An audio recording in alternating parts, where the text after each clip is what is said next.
ما شاء الله، صحن هالفول بشاهي. تعالوا نحضر مع بعض أطيب صحن فول على الطريقة السورية.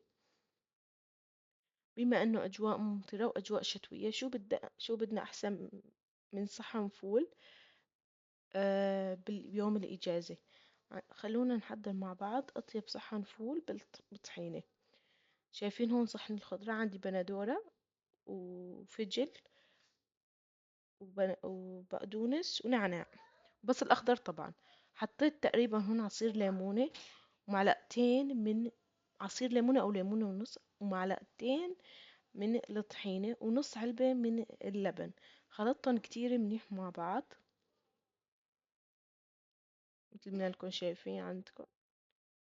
وحطيت معلقة صغيرة من الملح. راح أضيف عليه كمان سنين من الثوم.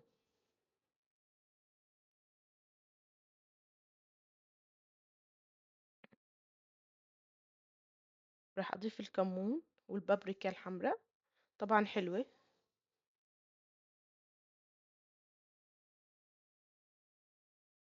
راح أضيف سنين من الثوم المهروس، بيعطي طعم كتير طيبة. فيكم تستخدموا الفول المعلب، بس بنصحكم تغسلوا المي منه. أنا هون مستخدمة الفول أنا سالقته.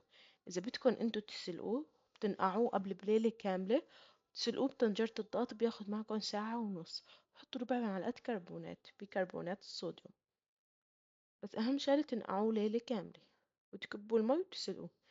هون أنا عندي سلقته وعبجهز البدوة معكم.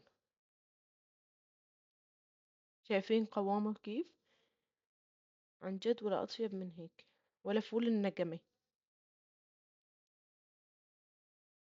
ايه، ما احلى صحن هالفول مع هالخضار. هلا رح ارش عليه هيك رشة بابريكا للزينة، ورشة كمون للزينة.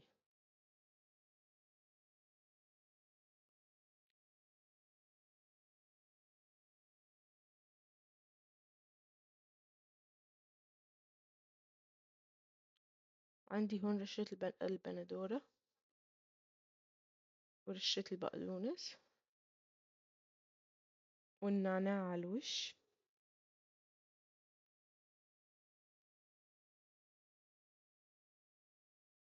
طبعا ما ننسى الزيت، اهم شي زيت الزيتون. غرقوه قد ما بتحسوا، كل ما غرقته بيطلع اطيب.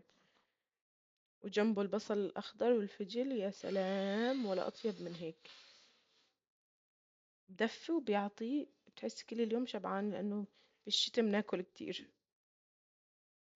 شايفين ما شاء الله، بجنن. بنصحكم تجربوه، طريقة ولا أسهل من هيك. وصحتين.